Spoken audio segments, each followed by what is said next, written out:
श्रीमान नारायण। राधे राधे। राधे राधे। जय श्री कृष्ण। जय श्री कृष्ण। आज राम कथा का 7वां दिन है। जी। थोड़ा सा वंदना कर लिया जाए।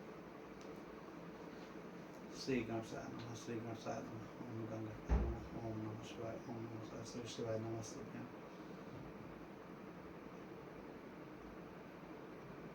ओम नमो भगवते वासुदेवाय, मां सरस्वती नमः। ओम भगवः स्वतस्य वितरण भगवते वासुदेव देव न प्रचोदयात्। अंजनी संभुताय पुत्र महाबल कुमारी ब्रह्मचर्य तस्मै श्री हम नमः। श्री सीतारामाभ्यां नमः। श्री सीतारामाभ्यां नमः। ओम भगवः स्वतस्य जय जय वाल्मीकि जी की जय। जय प्रभु राम जी की। श्री सीतारामाभ्यां नमः। श्री सीतारामाभ्यां नमः। लोकाभिरामं रण रंगधीरम राजीव नेत्रम रघुवंशनाथम कारुण्यरूपम करुणाकरम श्री रामचंद्रम शरणं प्रपद्ये। मनोजवं मारुतुल्यवेगं जितेन्द्रियं बुद्धिमतां वरिष्ठां वातात्मजं वानरयूथमुख्यं श्री रामदूतं शरणे प्रपद्ये। श्री बजरंगबली जो प्रभु श्री राम के अनन्य सखा अनन्य दास हैं, उनका हम लोग स्मरण करें। वही कलयुग के प्रमुख देवता भी हैं जी। हनुमान जी। उनको विराजमान किया जाए। हनुमान जी के विषय में पता ही है आप लोगों को, नहीं? अरे हनुमान जी पे कितनी हम बात कर चुके हैं। इनका नाम हनुमान कैसे पड़ा? इनका हनु टेढ़ा हो गया था। जब इंद्र ने वज्र मारा था तो इनका ठुड्डी जो है टेढ़ा हो गया, इसलिए इनका नाम हनुमान रखा इंद्र ने। जब सूर्य को ग्रसित करने के लिए बाल्यावस्था में चले गए थे, ठीक है, और सूर्य को ग्रसित करने लगे तो राहु केतु भाग करके इंद्र के पास जाते हैं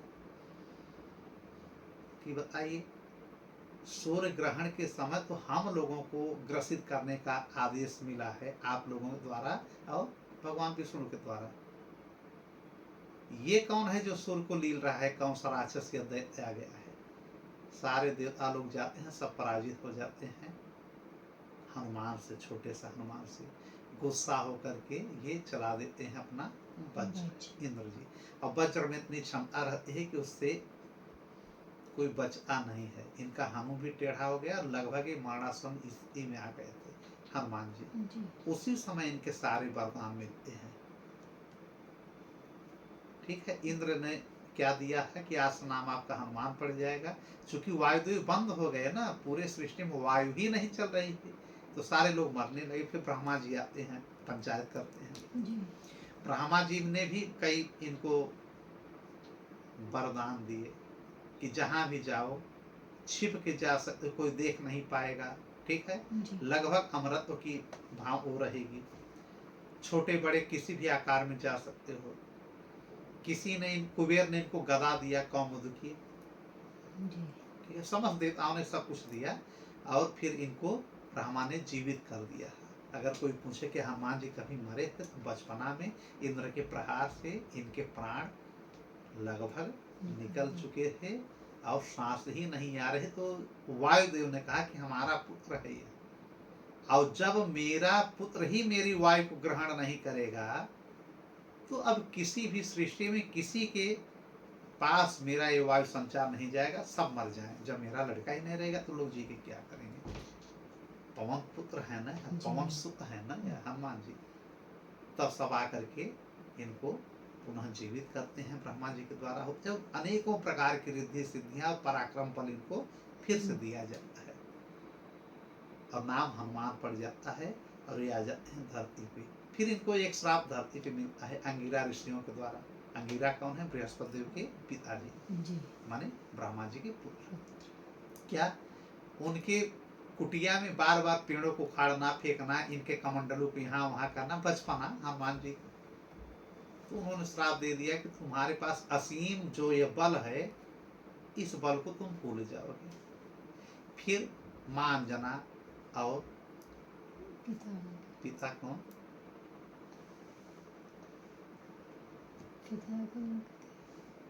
केसरी, केशरी, ठीक है जी। तो ये लोग जाते हैं, उनसे क्षमा याचना करते हैं ऋषियों से जी, कि बचपना है, बालक है, थोड़ा सा बल ज्यादा है, उन्माद में ये सब कर रहा है, इनको आप क्षमा कर दीजिए। उन्होंने कहा श्राप निकल गया है तो अपनी शक्तियाँ भूल जाएंगे, लेकिन अगर कोई याद इनको दिलाएगा कि तुम्हारे अंदर असीम शक्तियाँ हैं, अतुलित बल धामा हो, तभी अपनी शक्तियों को याद कर लेंगे और कोई भी काम कर सकते हैं जी। सुंदरकांड में है ना, जब माता सीता की खोज में जाते हैं, ये सब चिल्लाते हैं मैं इतना डांक जाऊंगा, मैं इतना समुद्र डांक जाऊंगा, मैं इतना योजन डांक जाऊंगा। ये शांत होकर बैठे रहते हैं। फिर जामवंत कहते हैं का चुप साध रहा बलवान, तुम कैसे चुप हो, तुम अतुलित बलधाम हो, राम काज करने के लिए ही तुम्हारा जन्म हुआ है। तब ये अपने शरीर को आकाशमय विशाल करते हैं, इनको अपनी शक्तियाँ याद आ जाती हैं और 100 योजन समुद्र को छलांग में ढांक जाते हैं। 100 योजन मतलब 1200 किलोमीटर का जो समुद्र था। जैसे आजकल ऊंची कूद होता है, कोई 20 फीट जा रहा है, कोई 15 फीट जा रहा है, कोई 25। हनुमान जी सबसे बड़ी ऊंची कूद लगाए थे, 1200 किलोमीटर डांग गए थे।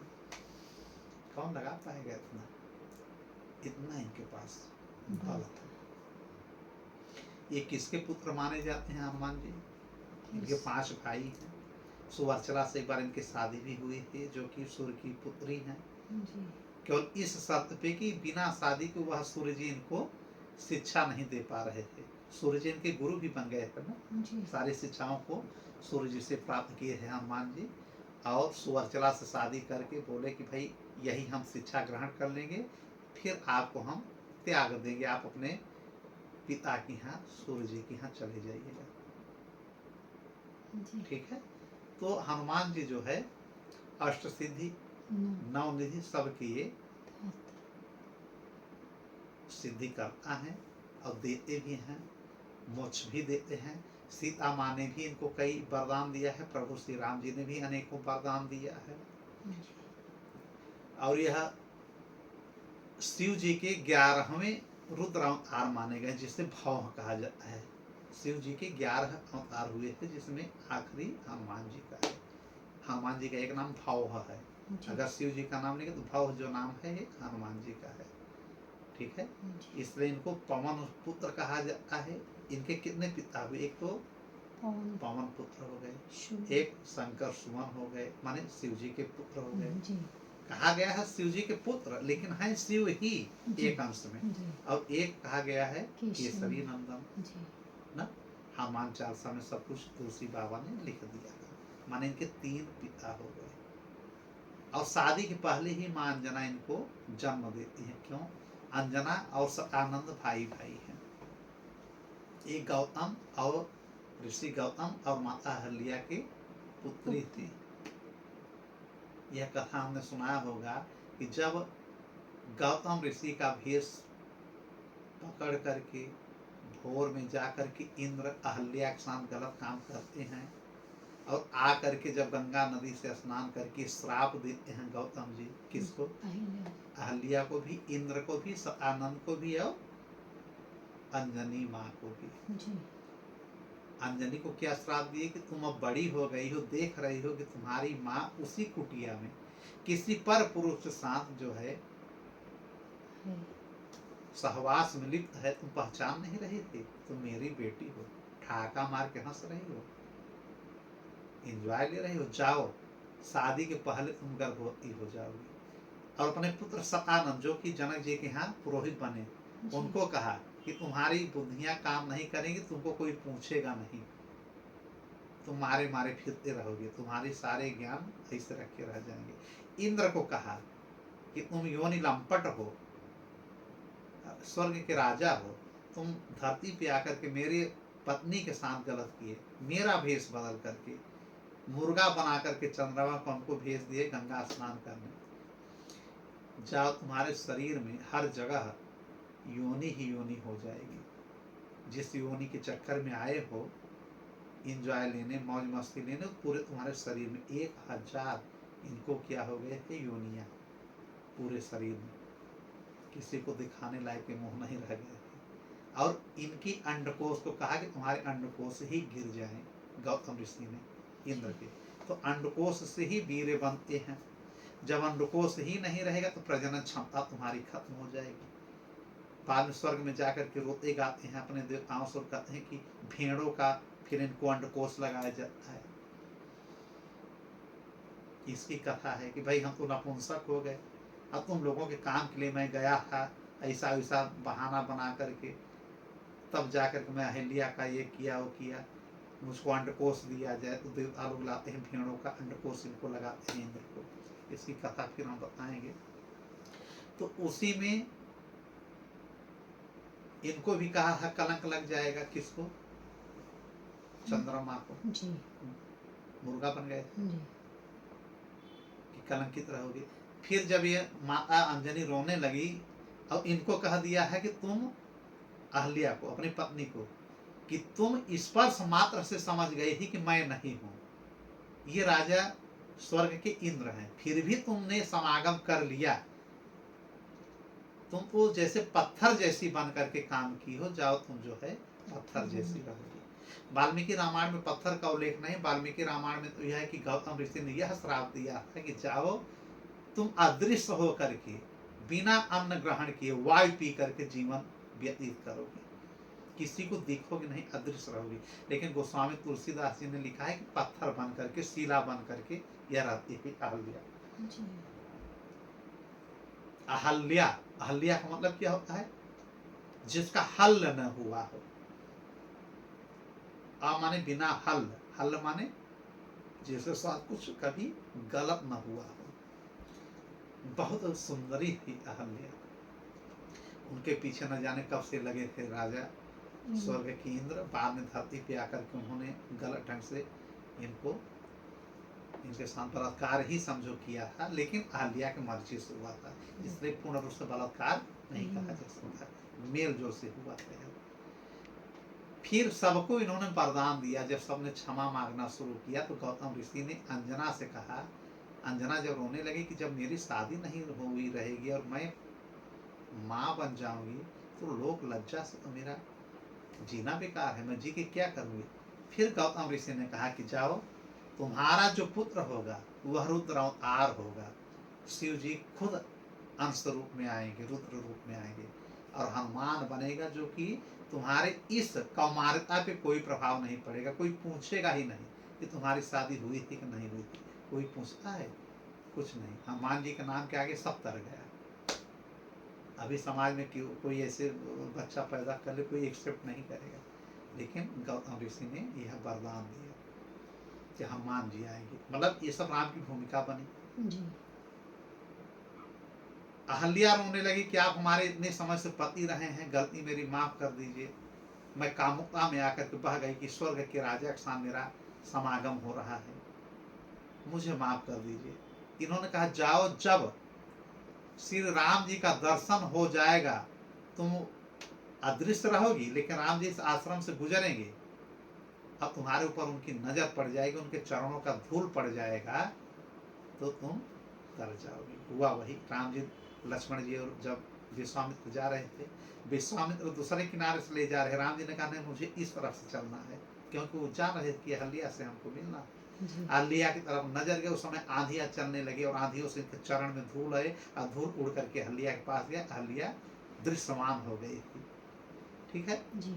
इंद्र रोने लगे, कितनी योनियां ले करके पूरे भागा ही भाग पूरे शरीर में है, हर जगह जीना है, हम कहाँ किसको मुख दिखाएंगे। उन्होंने कहा जाओ, जब राम जी का, तुम राम के बहुत बड़े भक्त थे गौतम जी, बहुत बड़े भक्त थे गौतम ऋषि। उन्होंने कहा जब श्री राम जी का आगमन होगा, उनके शादी में तुम जाकर के शादी देख लोगे तो जितनी योनियां हैं तुम्हारे लोचन बन जाएंगे, नेत्र बन जाएंगे। तो 1000 जो योनियां थी, यही 1000 इनकी आंखें बन गई इंद्र की, इसलिए एक इंद्र का नाम पड़ा सहस्र लोचन। सहस्र माने 1000 जी, 100 नहीं, 1000 1000 आंखें इनकी हो गई। सब ने एक आंख से देखा शादी जी, किसी ने अंधे में, किसी ने 2 आंख से देखा श्री राम जी की शादी।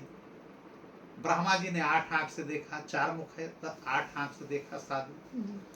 शिव जी के पास 15 आंखें हैं, 15 आंखों से देखा। तो शिव जी कहे कि सबसे ज्यादा मेरी आंखें थी, मैंने देखा। ब्रह्मा जी बोले हाँ बात सही। तो इंद्र जी अपना मोछा टे करके बोले कि अरे नहीं प्रभु, 1000 आंखें मेरी हैं, हर आंखों से मैंने प्रभु सीता मैया का और श्री राम जी का दर्शन किया, और शादी देखा, विवाह देखा, इस मंगल काम को हमने देखा। ठीक। अब सदानंद जी को अपने पुत्र को बोले कि जाओ तुम जनक जी के यहाँ पुरोहित बन जाओगे और श्री राम जी की शादी सीता की तुम ही कराओगे। मतलब जो उन्होंने श्राप दिया वो सब वरदान बन गया। ठीक।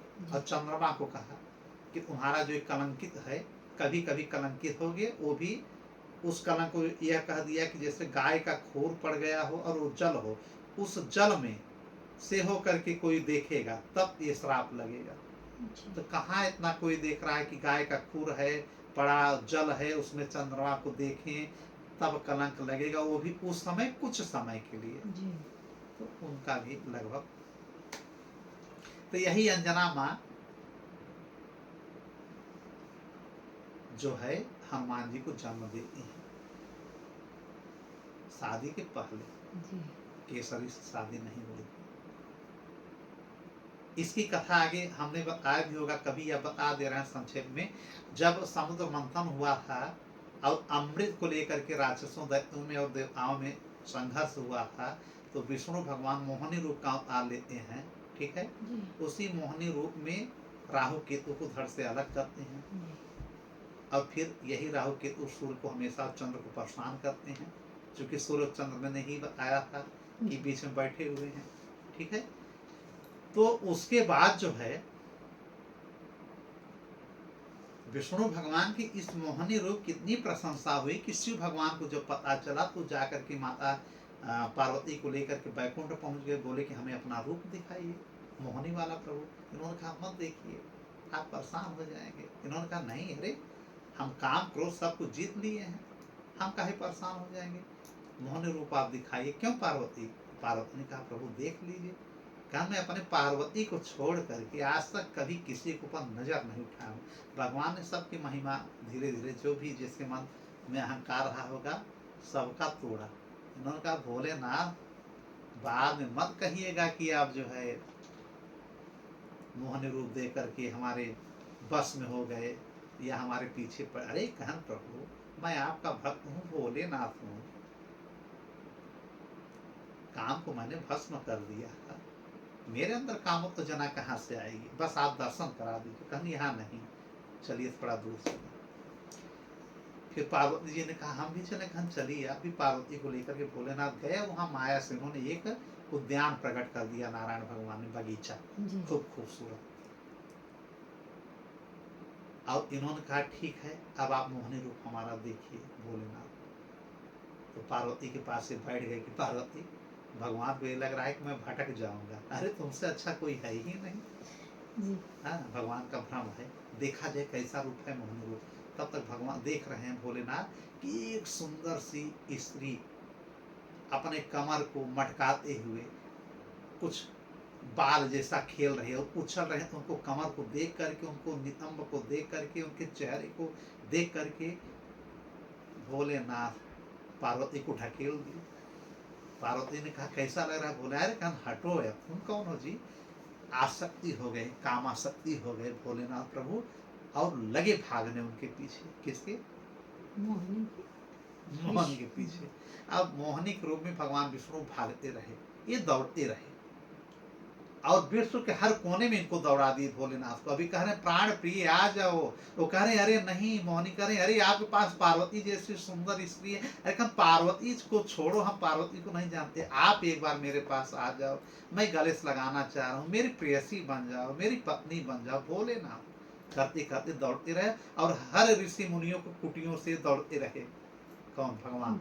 जैसे कि ऋषि मुनि यह जाने कि एक स्त्री के चक्कर में भोलेनाथ भी अपने आप को नियंत्रण में नहीं रख पा रहे, तुम लोग किस खेत के मूली हो, इसलिए हमेशा भगवान का नाम जपते रहो, स्त्री के चक्कर में मत पड़ो। यह उनका संदेश था। और जहां जहां भोलेनाथ गए बाद में इनके वीर का लगभग स्खलन होने लगा। और वही सब जो पौराणिक कथाएं हैं अंदर जाके गिरती हैं, सोना चांदी और सब ये रत्न बन जाते हैं।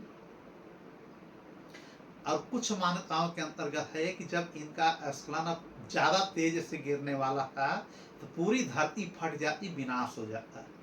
फिर दौड़ करके एक दोने के पत्ते में इनके वीर को संभाल लेते हैं विष्णुकर्मा और आ जाते हैं अपने रूप में। और जब अपने रूप में आते हैं तो बड़ा शर्मिंदगी महसूस करते हैं भोलेनाथ। उन्होंने कहा, क्यों भोलेनाथ, आप कह रहे हैं कि कौन पार्वती, मेरी प्रेयसी तुम बन जाओ, मेरी भार्या तुम बन जाओ, मैं अपनी इज्जत बचा के भाग रहा था। उन्होंने कहा, प्रभु मेरे सारे अहंकार को आपने नष्ट कर दिया और यह साबित कर दिया कि मैं भी भले काम को जीत लिया है लेकिन पूर्ण रूप से काम विजयी नहीं हुआ। और सारे ऋषि मुनियों के सामने आप दौड़ा करके यह साबित कर दिए कि सब कंट्रोल में रहा करो, नहीं कब किसके ऊपर माया प्रभावित हो जाए। स्त्री रूपी माया, स्त्री से कोई बच नहीं पाएगा जब मैं नहीं बच पाएगा। और प्रभु कुछ स्खलन मेरा हो गया, कहा चलो ये रत्न सब बन जाएंगे, लेकिन जो विस्फोटक आपका होने वाला था स्खलन, उसको मैंने अपने हाथ पे पत्ते पे संभाल लिया, नहीं पूरी धरती फट जाती। चूंकि आप ज्यादा काम तो जना में आ गए थे और यह प्रवाहित होता, तो इन्होंने कहा कैसे हो गया प्रभु, हमें क्षमा करिए। तो भगवान ने कहा नहीं, इसकी भी एक आगे लीला रची जाएगी।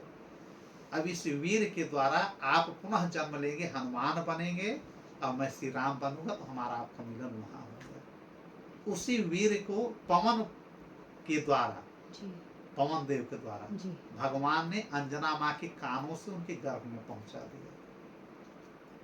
हवा का झोंका चलने लगा, माँ अंजना जो है तपस्या कर रही, उनके वस्त्र उड़ने लगे। तो माँ अंजना ने कहा, मैं श्राप दे दूंगी, कौन है मेरे सामने आ जाए। तब पवन देव प्रकट हो जाते हैं, कहते हैं कि मुझे कुछ भगवान ने जिम्मेदारी सौंपा है, आपको पुत्र के रूप में शिव भोलेनाथ ही आएंगे, मैं कानों के द्वारा यह पहुंचा रहा हूँ। आपके जो वरदान मिला है उसी का अब समय आ गया है पूरा करने के लिए। कब से यह वीर रखा हुआ था, अब जाकर के इनके कानों के द्वारा पवन देव जी ने गर्भ में पहुंचाया। इसलिए एक पिता बन गए पवन देव जी, एक पिता बन गए कौन, शिव जी, क्योंकि उनका वीर जा रहा है जी। और एक जो दत्तक पुत्र के रूप में बाद में शादी करके निभाया वो केसरी जी, जो बंदरों के समूह के राजा थे जी। तो तीन इनके पिता हो गए थे हनुमान जी के, इसलिए इनको शिव का 11वां रुद्र अवतार कहा जाता है। और एक ये राम जी के भाई भी हैं, कैसे, वो पुत्रेष्टि यज्ञ जब होगा तो उसमें बताएंगे कि कैकेयी माँ के खीर को लेकर के एक चील उड़ जाती है, उस खीर को गिरा देती है इनके हाथों में, अंजलि में। तो उस अंजलि से अंजनी माँ ग्रहण कर लेती हैं प्रसाद समझ करके, और उससे गर्भ उसमें धारण होता है। तो जो खीर भरत के हिस्से का था, ठीक है, वो खीर इनके पास भी चला है, मतलब भरत और हनुमान भाई भाई। जो कैकेयी को खाना था तो गर्भ ग्रहण करती, धारण करती, वो वहां चला गया था। एक अप्सरा चील लेकर के गई थी, श्राप से मुक्त हो गई, यही उसका काम था, इसीलिए चील बनी थी ब्रह्मा जी के श्राप की वजह से। और ब्रह्मा जी ने कहा जब यही तुम पहुंचा दोगे खीर तो हनुमान जी जन्म लेंगे और उसके बाद तुम्हारा उद्धार हो जाएगा। यह खीर गिराई और चली गई स्वर्ग, ब्रह्मलोक चली गई। ठीक है, तो हनुमान जी के जन्म के कई कारण है। एक तो यहाँ राम इसलिए कहते हैं ना, तुम मम प्रिय भरत ही सम भाई। ये किसने कहा है, श्री राम जी ने, किसके लिए, हनुमान जी के लिए, कि तुम मेरे प्रिय भाई हो जैसे भरत, भक्त हो ही, दास हो ही, शिव के अंश हो ही, सब कुछ सही है, लेकिन मेरे भाई भी हो। कि अगर वह खीर माता एक खाती कैकेयी तो दो पुत्र होता, एक भरत और एक तुम होते। लेकिन गौतम ऋषि के श्राप की वजह से उनके मुख से निकला हुआ है कि हनुमान जी अंजनी माँ के गर्भ से होंगे, इसलिए आप वहां गए, लेकिन ये खीर भी कारण बना, तो मेरे भाई भी हो। हनुमान जी के कई कारण हैं। हनुमान जी की कथा हम सुना भी चुके हैं, लेकिन बीच में अब चुके पूछा तो आप लोग भ्रमित थे, इसलिए बता दिए। अच्छा, पूरे रामायण में बार बार आप लोगों ने सीरियल में देखा होगा कि हनुमान जी गदा लेकर के ये मार रहे हैं, ये उड़ रहे हैं। रामायण में ये गदा लिए ही नहीं है। ये गदा तो केवल नाटक में दिखाया जाता है, मूर्तियों में दिखाया गया है। ठीक है। रामचरितमानस हो चाहे रामायण हो, किसी में गदा का उल्लेख इनके नहीं है। चूंकि इनकी मुट्ठियां ही, इनके हाथों में ही इतना वज्र था, दम था, और जो अगल बगल के प्राकृतिक चीजें थी उसी को ही अपना अस्त्र बना लेते थे। कहीं पत्थर उठा लिए, कहीं पेड़ उखाड़ के मार दिए, कहीं नाखून से मार दिए, कहीं हाथे मार दिए, तलवार का काम कर गए, कहीं मुक्का मार दिए, धरती में घुस गया आदमी, मर गया। गदा की जरूरत ही नहीं पड़ी। अगर गदा मार देंगे तो धरती फाट जाएगी, इसलिए गदा का इन्होंने इस्तेमाल हनुमान जी ने नहीं किया है। लेकिन हर चित्र में, हर सीरियल में, हर जगह आप लोगों ने मूर्ति में हनुमान जी को गदा देखा है। ठीक है, गदा दिखाने से क्या हो गया कि कुछ अलग हो गए। ये नहीं, गदा लेकर के बिल्कुल नहीं चलते थे, ये आप लोगों को जानना चाहिए। तुलसी बाबा ने भी लिखा नहीं कि हाथ वज्र और ध्वजा विराजे, कांधे मूंज जनेऊ साजे। हनुमान जी को गदा का जिक्र नहीं किया। वज्र जैसा इनका हाथ है और ध्वजा रहता है राम जी के नाम का। हनुमान चालीसा कब लिखी गई थी? कितने लाइन का है? 40 चौपाई है, इसलिए इसको चालीसा कहते हैं, हनुमान चालीसा। यह समय उस समय की बात है, अकबर उस समय बादशाह था, राजा। मुगल काल के समय में ही तुलसीदास जी का जन्म होता है। अकबर इनकी प्रशंसा सुन करके इनको बुलाता है अपने दरबार में, लेकिन जाते नहीं, जबरदस्ती इनको बुलवाता है। क्यों? क्योंकि एक बार एक काशी बनारस से अपने चित्रकूट गए थे। अब इनको पता नहीं था इनके अगल बगल गांव का कोई आदमी था जो कि मर चुका था। अब उसी समय सुबह सुबह पहुंच रहे हैं और उसकी पत्नी जाकर के तुलसीदास जी को प्रणाम करती है, चरण छूती है। तुलसीदास जी के मुंह से निकल गया, सौभाग्यवती भव, पुत्रवती भव। अब वो और रोने लगी। उन्होंने कहा, अरे क्या हमने ऐसा क्या कहा? कहा आपने कहा सौभाग्यवती हो, पुत्रवती हो। अब हमारा पति जो है रात से मरा हुआ है, सब दाह संस्कार के लिए तैयारी कर रहे हैं, ले जा रहे हैं, इसीलिए मैं रो रही हूँ। और उन्होंने कहा, हे प्रभु क्या आपने कहलवा दिया? कहा कहाँ है तुम्हारा पति, ले चलो मुझे उसके पास। फिर गोस्वामी तुलसीदास वहां जाते हैं जहाँ इनके पति की शव यात्रा निकली हुई है, जाके शव यात्रा को रुकवाते हैं। अब उस मरे हुए जो मृत के चला जा चुका था, मृत को प्राप्त हो चुका था, उनके कानों में राम राम शब्द का उद्घोष करते हैं, राम मंत्र करते हैं। कौन? तुलसीदास जी। और वह मरा हुआ आदमी उठ करके बैठ जाता है, राम राम कह करके टहलने लगता है हर जगह। फिर तुलसीदास जी ने कहा कि मैंने कह दिया है कि सौभाग्यवती पुत्रवती, तो पुत्र आपको प्राप्त होगा। और यह इतना प्रचार हुआ कि यह बात गया मुगल बादशाह के पास, और यह चमत्कार देखने के लिए वो बुलाए नहीं गए, तो जबरदस्ती उनको उठवा करके ले गए और कहा कि कोई चमत्कार दिखाओ। आगरा में जी। आगरा के किले में इन्होंने कहा मैं कोई चमत्कार नहीं दिखाता। कहा मेरे बुलाने पर नहीं है, मैं बादशाह हूँ, राजा हूँ, सुल्तान हूँ, मेरे अधीन पूरी यह भारतवर्ष है, अकबर ने कहा जी। तो हंसने लगे तुलसीदास बाबा कि मैं किसी बादशाह का गुलाम नहीं हूँ, किसी राजा का गुलाम नहीं हूँ, जिसके सब गुलाम हैं उस राजा का मैं सेवक हूँ, जिसके तुम हम पूरी संसार पूरा ब्रह्मांड गुलाम है, उस श्री राम का मैं दास हूँ, सेवक हूँ। और हनुमान जी हमारे गुरु हैं और भगवान भोलेनाथ। तो अकबर ने कहा बड़ी बड़ी बातें मत करो, अभी तुमको मैं मार रहा हूँ, कह दो अपना भगवान बचाए। अगर भगवान को बचाना होगा बचा लेगा। तब तलवार निकालता है, तब तक इसके जितने सलाहकार होते हैं आकर के रोक देते हैं, कह रहे एक आक्रमण होने वाला है, वहां की तैयारी कीजिए, इसको मार करके क्या मिलेगा ब्राह्मण को। तो फिर तुलसीदास हंसने लगे कि देखा ये हमारे भगवान की प्रेरणा है, तुम चाह करके भी नहीं मार पा रहे हो। तो इसने कहा एकदम या तो बहुत बड़ा चमत्कारी है या पगले ही, इसको बंद करो। हमें लगता है कि दुर्भाग्य से इसके मुख से निकल गया और वो आदमी जीवित था, कोई समझ नहीं पाया था इसलिए इसका इतना प्रचार हो गया। ये कोई चमत्कारी नहीं है, अगर चमत्कारिक होगा तो जेल से निकल करके दिखाए। यह कह करके अकबर ने इसको काल कोठरी में बंद कर दिया और अपना अन्य काम में लग गया जहां जो था। 40 दिन रहे कारावास में।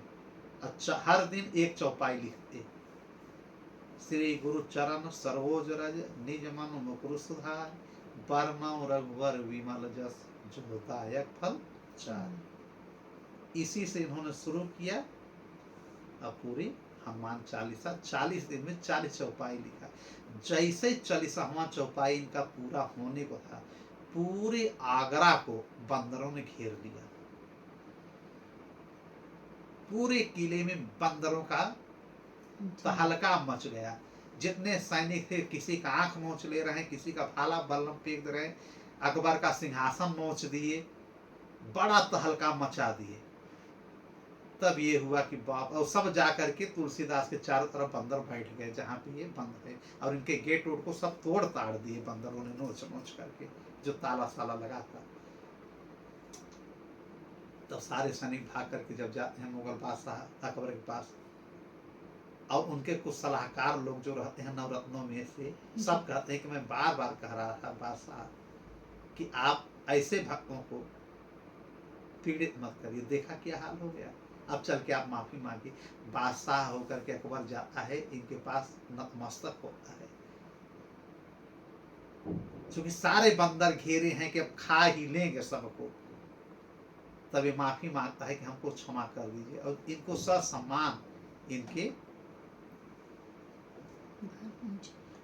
घर पे पहुंचाइए जहां से लाए हो।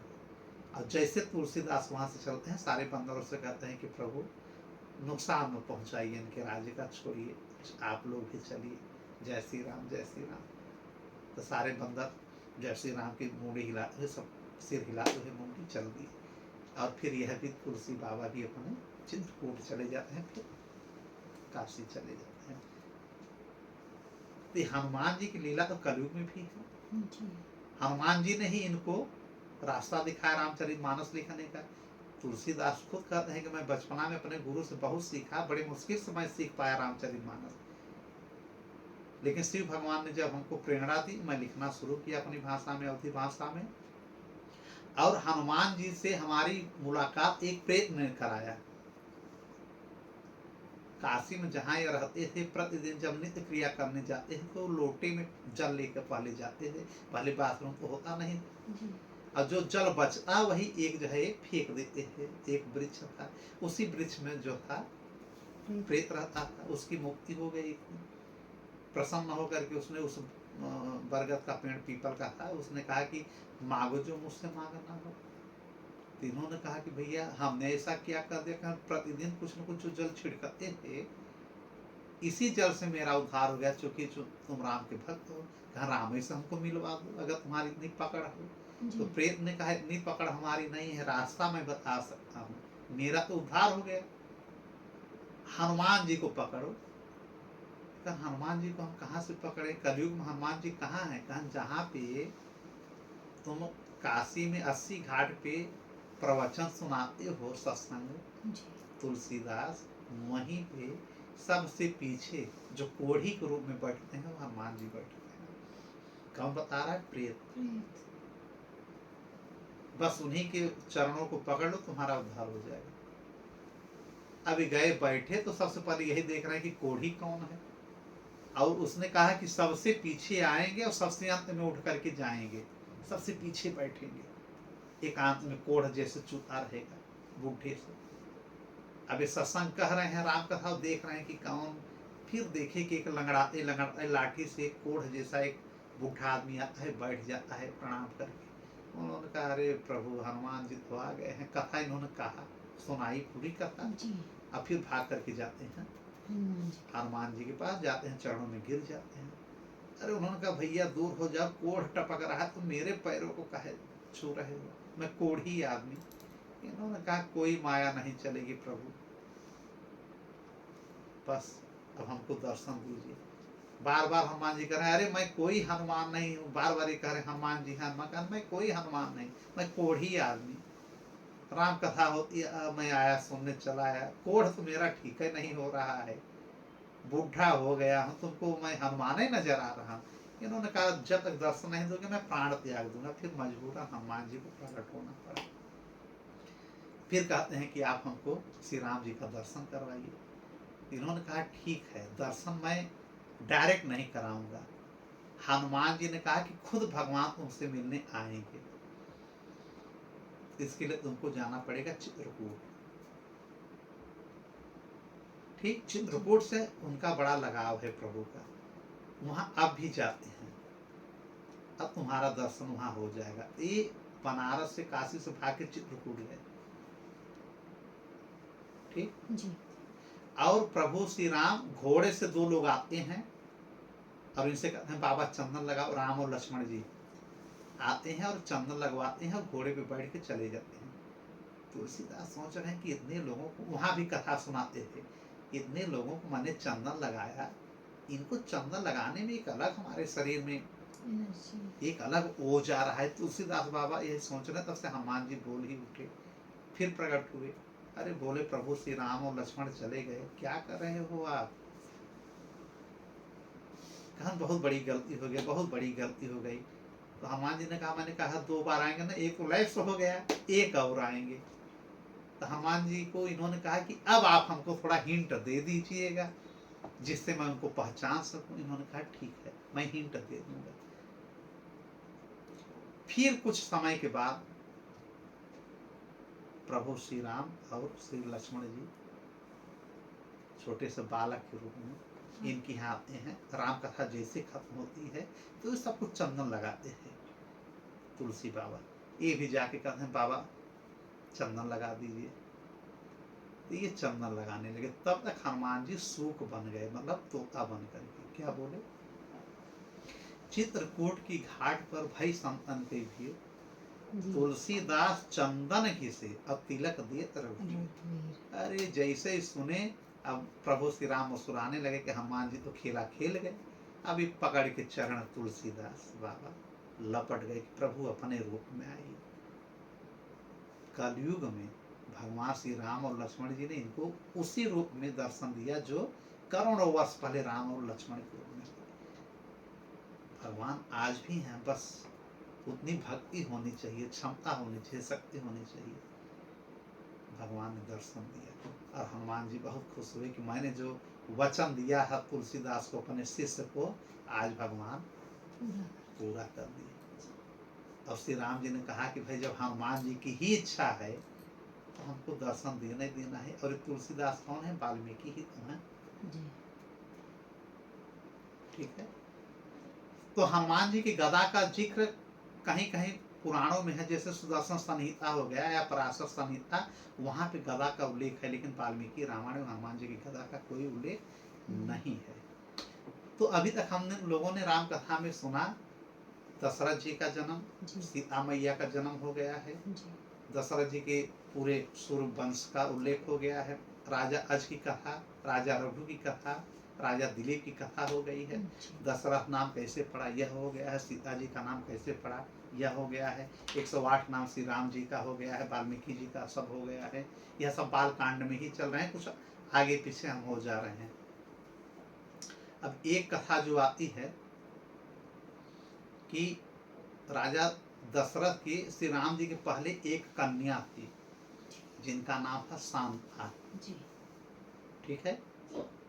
ऐसा है कि रोमपाद के नाम के एक राजा है, रोमपाद उनका नाम था, अंग देश के राजा थे।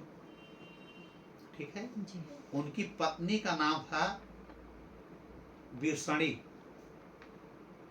बीरसणी उनकी पत्नी का नाम था और बीरसणी कौशल्या की बहन थी। ठीक, मतलब रोमपाद क्या हुए इनके क्या हो गए? साधु हो गए। ठीक है। इनकी 2 कथा आती है कि एक तो यह कि कई साल पहले बीरसणी की शादी हो गई थी, लेकिन उनको पुत्र रत्न की प्राप्त नहीं हो रही थी, बांझ लोग कहते थे। तो जब वो अयोध्या आते रोमपाद के साथ, तो उनकी वह बहन जो है कौशल्या को पकड़ के रोती कि तुम्हारी तो अब जो है अभी शादी हुई है, हम कितने सालों शादी किए हैं, पुत्र हमको पुत्री कुछ नहीं हो रहा है, मुझे लोग बाँझ कहते हैं, बहुत खराब लगता है। तो इन्होंने दशरथ से पूछा कौशल्या ने कि हमारी बहन है, ये आपके साधु ही हैं, हमारी इच्छा है कि जो हमारा पहला पुत्र हो हम इनको दान दे दें। तो दशरथ जी ने कहा ठीक है, कोई क्या है, जो इच्छा हो आप कर लीजिए। तो यह शांता जो है जब पैदा होती हैं तो यह बुला करके रोमपाद को यह दत्तक पुत्री के रूप में सौंप देते हैं कि आज से यह पुत्री आपकी है, मेरा उससे कोई लेना देना नहीं है। अब रोमपाद राजा बहुत खुश होते हैं और विषणी खूब गले से लगाते हैं और यही शांता को लेके चले जाते हैं अपने अंग देश। और एक कथा यह है कि शांता जब 12 वर्ष तक हो जाती हैं, राजा दशरथ की पुत्री और कौशल्या की अयोध्या में जब शांता का जन्म हुआ, राम की बड़ी बहन, तो उसमें 12 वर्ष तक अकाल पड़ गया, अयोध्या में सूखा पड़ गया। राजा दशरथ जब सबसे पूछते हैं ब्राह्मणों से, तो ब्राह्मणों ने कहा कि यह कन्या के कारण यहाँ पे ओलावृष्टि हुई है, मतलब सूखा पड़ गया है। इस कन्या को किसी को अगर आप दान दे देंगे तो उसका भी उद्धार हो जाएगा जिसको जरूरत हो, और यहाँ राज्य में बरसात होने लगेगी। तो इनके साधु जो थे रोमपाद और वर्षणी, कौशल्या की बहन, इनको जरूरत भी थी और इनसे बोले भी थे कि हमको जो संतान अगर कहीं से आप दे सकें। इन्होंने कहा हम देंगे, लेकिन 12 वर्षों तक इन्होंने रखा था। ठीक। और इधर जब ब्राह्मणों ने कहा तो इनको याद आ गया कि भाई हमने वादा भी किया था। राजा दशरथ ने कहा कौशल्या से कि कौशल्य, हम लोगों ने कहा था कि जो हमारी पहली संतान होगी हम रोमपाद को देंगे, नहीं दी, इसीलिए 12 वर्ष हमारे यहाँ सूखा पड़ गया, बुला करके उनको दान दो। तब फटाफट बुलाया जाता है, अब विधिवत पूजा पाठ करके दान दे दिया जाता है कि अब इस रत्न से हमें कोई मतलब नहीं। उसी को लेके जाते हैं रोमपाद जी, और वही कन्या शांता आगे चल करके विभांडक ऋषि के जो ऋषि थे, ऋषि पुत्र कौन, श्रृंगी, उनसे उनकी शादी होती है। तो श्रृंगी ऋषि और शांता खुद आती हैं रोमपाद के राज्य से, इलाते हैं दशरथ जी अयोध्या में, और पूरी यज्ञ होती है, पुत्रेष्टि यज्ञ। उसमें शांता का रोल था, माने श्री राम प्रभु के और चारों भाइयों के आने में उनके जीजा और उनकी बहन बैठ करके हवन पूजा कराती हैं, वशिष्ठ गुरु लोग नहीं। मेन अगुआ बहन रहती हैं और जीजा। उसकी कथा अब हम अगली बार प्रभु श्री राम जी का जब जन्म लाएंगे तो ये कथा हम विधिवत सुनाएंगे। ठीक है। तो पहला संतान इनका होता है स्त्री के बच्ची के रूप में, कन्या के रूप में, वो शांता है। ठीक। अब इधर हम एक कथा इनकी आती है, कलहा वाली कथा हम बताए हैं कि नहीं अभी? अच्छा, जिक्र किए है, कथा नहीं बताए थे कि आखिर में जो कैकेयी हैं इतनी निष्ठुर कैसे हो गई। इनकी निष्ठुरता की वजह से जो अपने पति को इतना चाहते थे दशरथ को, इनके निष्ठुरता की वजह से दशरथ का प्राण चला गया। लेकिन ये अपने वरदान को अडिग रह गई कि मुझे 14 वर्ष वनवास चाहिए, भरत का राजाभिषेक चाहिए। चिल्लाते रह गए राजा दशरथ कि अरे कलंकिनी, हे पिशाचिनी, राक्षस जैसे स्वभाव वाली, तुम्हारे स्वभाव से मैं मर जाऊंगा, मेरे प्राण निकल जाएंगे, राम के बगैर मैं रह नहीं पाऊंगा। राम के अलावा तुम भरत को राजा बना रही हो, राज बना ले, जो मांगना हो मांग लो, राम को वनवास मत करा, निष्ठुर मत बन, पत्थर मत बन। लेकिन ये अडिग रह गई। तब दशरथ जी कहते हैं कि तुम वही पिशाचिनी है ना जो पूर्व जन्म में मैंने तेरा उद्धार किया था। यह मुदगल ऋषि ने कथा सुनाई थी दशरथ पहले ही। यही कथा शिव जी सुना रहे हैं पार्वती माँ से, और यही नैमिषारण्य में सुनाए थे सूत जी। ठीक है जी। क्या सुनाए?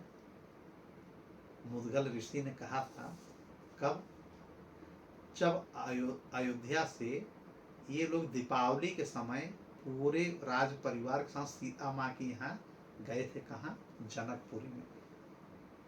प्रतिवर्ष जनक जी बुलाते हैं अपने यहाँ किसी भी त्योहार में, और वहाँ से लौट के आ रहे, तभी रास्ते में कुछ लोगों ने, राजाओं ने आक्रमण कर दिया था, राम से विरोध लिए है ना। चूंकि सीता माँ का जब इन्होंने शादी किया, कितने राजा दुखी हो गए थे कि आज नहीं कल हम राम को मारेंगे, बदला लेंगे। ठीक है। उसी युद्ध में एक बार भरत मूर्छित हुए, शत्रुघ्न मूर्छित हुए, और भगवान राम को भी बाण कई लगे थे। फिर मुद्गल ऋषि के आश्रम में औषधि थी जो संजीवनी जैसी थी। लक्ष्मण जाते हैं, लाते हैं, सब कुछ जीवित किया जाता है। फिर मुद्गल ऋषि के आश्रम में सब परिवार जाते हैं सीता सहित प्रभु। तो उनकी पत्नी और मुद्गल ऋषि को सप्रेम बहुत प्यार करते हैं कि परमात्मा हमारे यहाँ आए हैं। फिर दशरथ जी बड़ा खुश होते हैं और कहते हैं कि आप तो भविष्य के वक्ता हैं, भविष्य देख सकते हैं, हमारे विषय में कुछ बताइए। तो इनकी पूरी कथा मुद्गल ऋषि ने बता दिया है राजा दशरथ के एकांत में ले जा करके। ठीक। और यही व्यास जी ने भी एक बार बताया है इनको, और यही दुर्वासा ने बताया है किसको? दशरथ जी को। और वशिष्ठ ने भी थोड़ा बहुत हिंट दे दिया। मतलब राजा दशरथ को सब पता है कि मेरे साथ क्या होने वाला है। ठीक है जी। उन्होंने बता दिया है कि जैसे इनका वनवास होगा, उसके 6 दिन बाद आपकी मृत्यु हो जाएगी। ठीक है। और यह जो कैकेयी है, यही आपकी मृत्यु का कारण बनेगी। ये पूर्व जन्म की कलहा नामक स्त्री है, और आप पूर्व जन्म में धर्मदत्त नाम के ब्राह्मण बने हुए थे। ये आपके मृत्यु का कारण बनेगी, इसलिए इनसे प्रेम में कमी मत करिएगा, इनसे खूब प्यार करिएगा, तभी आपका दिल टूटेगा। जहाँ प्यार ज्यादा होता है वहीं दिल टूटता है। जैसे आप प्यार कर रहे हैं वैसे प्यार करते रहिएगा, नहीं सामान्य हो जाएगा तो इनके कुछ वचनों का आपके ऊपर प्रभाव ही नहीं पड़ेगा। तो कलहा की ये कथा क्या है? तो भोलेनाथ बता रहे हैं कि मुद्गल ऋषि ने जो दशरथ से कहा था पार्वती, मैं उसको सुना रहा हूँ। ये सतयुग की घटना है, सतयुग की, कि एक धर्मदत्त नाम का बहुत बड़ा विष्णुव्रती ब्राह्मण थे। विष्णु के हर व्रत को करते थे, एकादशी से लेकर के दुनिया का जितना व्रत था सब करते थे। और त्रिकालज्ञ 3 बार ये संध्या दर्शन करते थे, संध्या पूजन, सुबह पूजन, दोपहर का पूजन सब करते थे विष्णु भगवान का। प्रसाद चढ़ाना, सब व्रतों को करना, और हमेशा ओम नमो भगवते वासुदेवाय श्रीमन नारायण नारायण नारायण राम राम, इसका व्रत वो हमेशा करते थे। एक समय हुआ क्या, एक समय बुखार से पीड़ित थे। सुबह हो गया, दोपहर हो गया, शाम हो गया, ये नहीं जा पाए मंदिर। प्रतिदिन ये मंदिर जाते थे। कौन? धर्मदत्त ब्राह्मण। इनकी 2 पत्नियां थी पहले से ही ब्राह्मण की। वही एक पत्नी कौशल्या बनती है और एक पत्नी सुमित्रा बनती है आगे चल करके, जो उस जन्म में इनके साथ थी। इसका मतलब कि पूर्व जन्म का भी साथ अगर सही है तो आने वाले समय में साथ में जन्म ले सकते हैं। ये हमारे धर्मशास्त्र बताते हैं। आदमी कहता है इस जन्म तक साथ है फिर नहीं मिलेंगे, बिल्कुल नहीं मिलेंगे। लेकिन जो अब आत्मा निकलती है और जाती है तो उसका निर्णय होता है कि दोनों आत्माओं में क्या लगाव था, क्या इन दोनों के प्रति ऐसी कोई श्रद्धा है कि एक दूसरे से मिलने के लिए इच्छुक हैं, तो भगवान चाहें तो पुनः मुलाकात, मिलन करा सकते हैं। तो धर्मदत्त की 2 जो पत्नियां थी, इनको बहुत मानती थी, इनके हर काम में वो बढ़ चढ़ करके हिस्सा लेते थे। लेकिन जैसे रात्रि हुआ, इनसे रहा नहीं गया कि भले मैं बीमार हूँ, लेकिन जब तक मैं मंदिर नहीं जाऊंगा मुझे चैन नहीं है। तुलसी का पत्ता लिए, शालिग्राम लिए, कमंडल में गंगा जल लिए, लेकर के चल दिए मंदिर के लिए। रात्रि का समय था, जंगल से होकर के मंदिर में जाना होता था। उस वन में इनको अजीब प्रकार की आवाज आने लगी। ये थोड़ा सा डरने लगे। अब कुछ दूर गए तो हुआ की आवाज, एक पिशाचनी जैसी एक पिशाचनी प्रकट हो गई, इनको दिखने लगी। इनको ये लगा कि पिशाचिनी हमको खा न जाए, तो अपने कमंडल से जल लिए और उसके ऊपर थोड़ा सा भगवान विष्णु का नाम लेकर के छिड़क दिए। अब वो आकार में आ गए, दिखने लगी। अभी तो आकार से बाहर थी, आवाज आ रही। अब वो देखने लगे कि एक बहुत बड़ी पिशाचिनी, बड़ी सी, बड़े बड़े दांत, बड़े बड़े बाल, बड़े बड़े आंख, नाखून लेकर के, डरावनी चेहरा लेकर के खड़ी है और इनको हाथ जोड़े हुए खड़ी है कि मेरे अंदर जो कष्ट था, जो पीड़ा था, जो दर्द था, आपके जल छिड़कते ही हमको ये लगने लगा कि मेरी पीड़ा सब खत्म। और आप हमको देख भी रहे हैं? कहा हाँ मैं देख रहा हूँ, पिशाचिनी हो, राक्षसी हो, मेरे पीछे यहाँ कैसे किया? तो एक बोली कि मैं 15 वर्षों से इसी जंगल में भटक रही हूँ, बिना जल ग्रहण किए, बिना कुछ खाए पिए, वायु पी के हूँ। मतलब आत्माएं भटकती रहती हैं, कुछ खा नहीं पाती हैं, शरीर मिलता नहीं है, वायु पी करके मैं पीड़ित हूँ, इतना कष्ट हो रहा है कि मैं क्या बताऊँ ब्राह्मण देव। तो इन्होंने कहा तुम कौन हो, पहले अपने विषय में बताओ। फिर इस पिशाचिनी ने अपनी कथा सुनाई, जो मैं संक्षेप में सुना रहा हूँ। उसने कहा कि मैं एक ब्राह्मणी थी, मेरा नाम था कलहा, मेरे पति का नाम था भिक्षु। वो भिक्षा लेकर के आते थे, घर का संचालन कराते थे। मैं हमेशा उनमें दोष देखती थी, जो हमारे पति लाते मैं उसमें कमी ढूंढती, जबकि बहुत सद्विचार, बहुत सद्गुणी, अच्छे व्यक्तित्व के इंसान थे। पूजा पाठ करना, वेदों का अध्ययन करना उनका काम था। लेकिन जब मैं उनसे बोलती, गुस्से में बोलती, कुछ भी कहती तो उनसे चिढ़ करके बोलती, फिर भी वो हंस करके टाल करके चले जाते। जो भी वो कहते मैं उल्टा ही करती। वो कहते वहां नहीं जाना तो मैं जरूर जाती। वो कहते कि खाना लाओ तो मैं खाना नहीं लाती। ठीक उल्टा करना मेरा कर्तव्य था।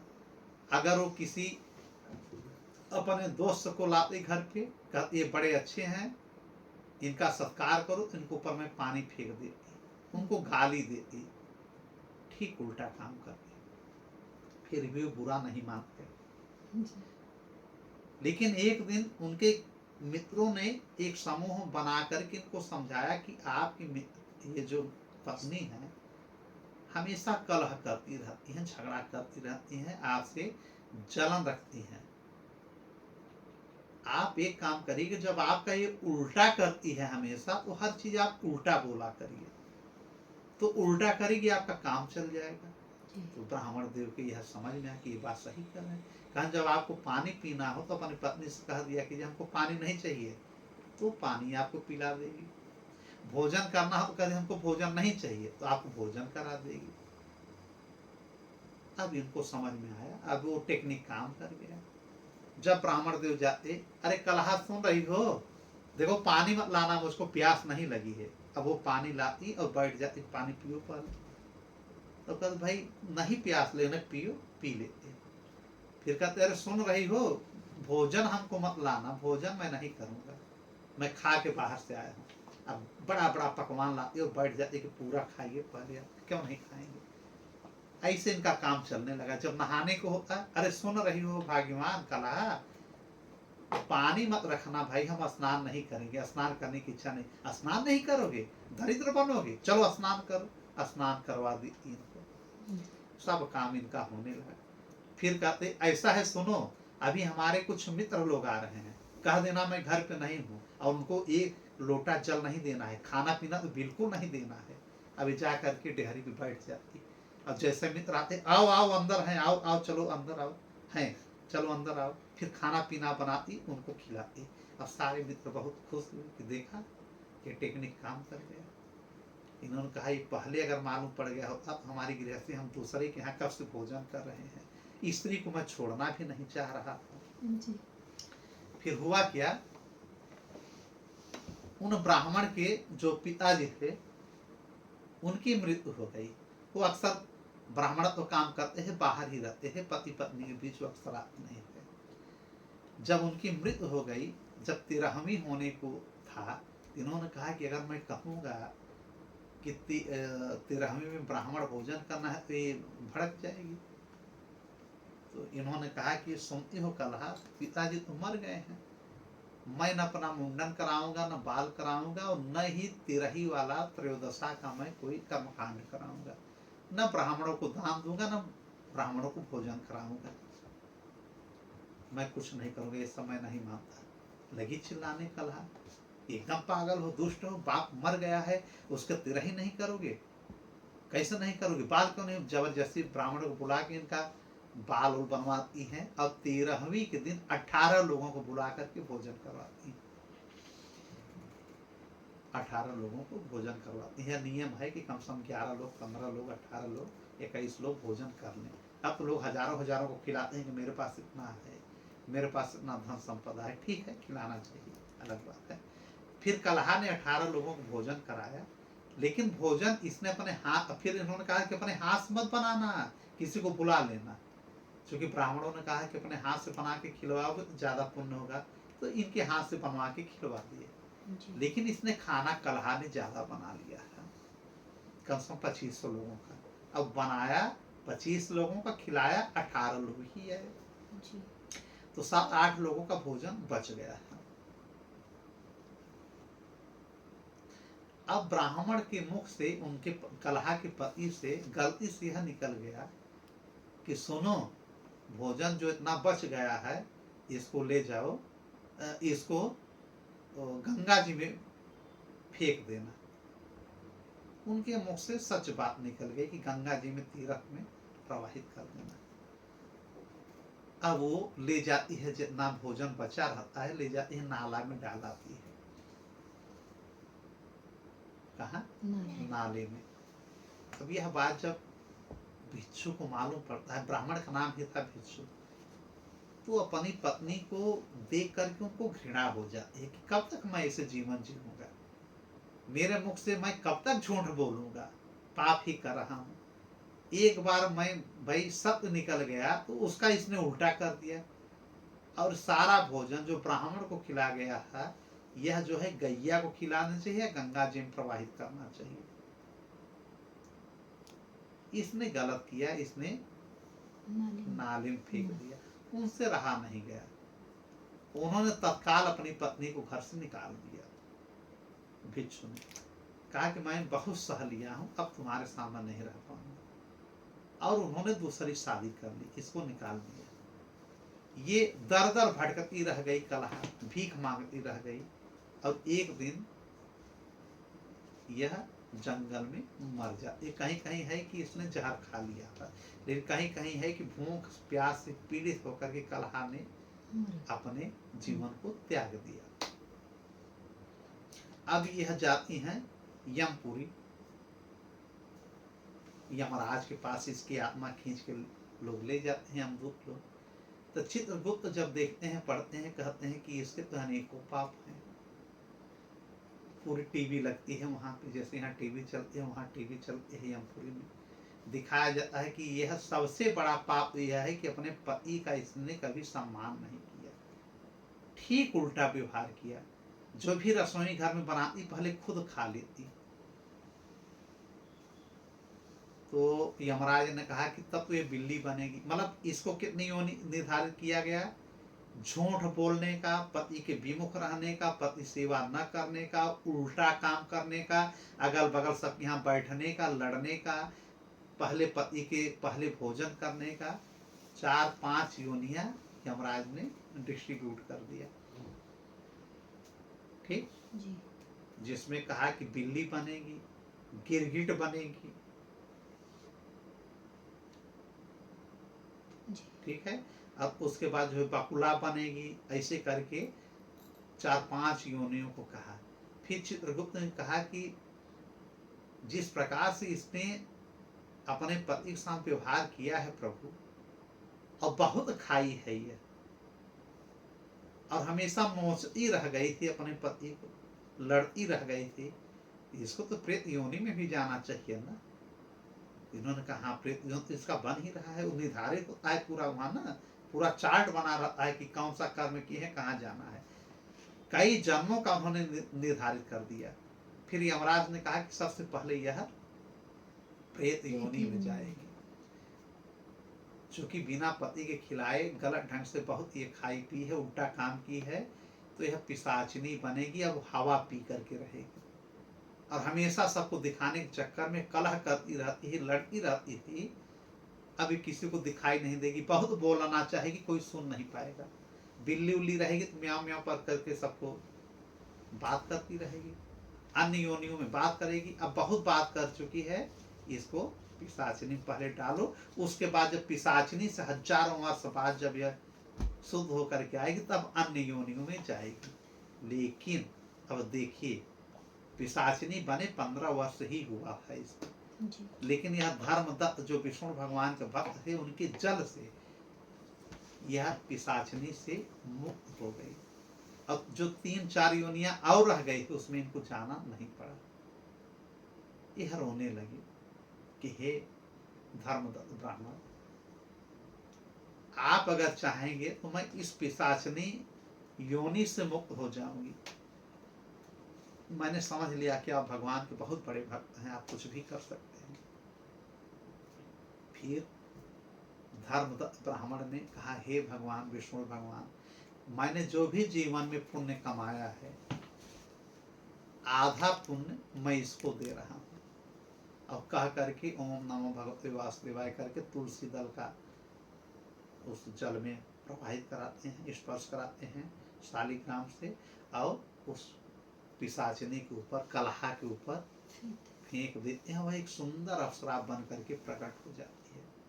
अब जैसे सुंदर अप्सरा बन के प्रकट होती है, वैसे ही विष्णु लोक से विष्णु दूत आकर के रथ लेकर के अप्सराओं के समेत इसको अपने रथ पे बैठा लेते हैं। अब यह देख रहे हैं धर्मदत्त की, ये क्या भैया, मैं एक सामान्य पुरुष, भगवान का भक्त, ये कैसा हमारे आंखों के सामने आ रहा है, क्या सोने का रथ आ रहा है। अब यह जो है कलहा जाके स्वर्ण रथ पे बैठ जाती है। अब खूब इनको प्रणाम करती है और कहती है, हे धर्मदत्त, हे ब्राह्मण देव, मैं अपने मन से आपको पति के रूप में स्वीकार करती हूँ। अगले जन्म में आप ही हमारे पति बने। अभी कुल मुंह देख रहे हैं कि क्या हो रहा है। तब विष्णु दूत लोग इनसे काफी संवाद करते हैं धर्मदत्त से। बहुत बड़ा चैप्टर है, संक्षेप में समझे कि उन लोगों ने कहा कि आप क्या जो आधा पुण्य था आपने जो दिया, वह पूरा पुण्य पुनः आपको प्राप्त हो गया। क्यों? क्योंकि आपने दूसरों के भलाई में यह पुण्य लगा दिया, अपने परिवार में, अपने लिए आपने नहीं खर्चा किया।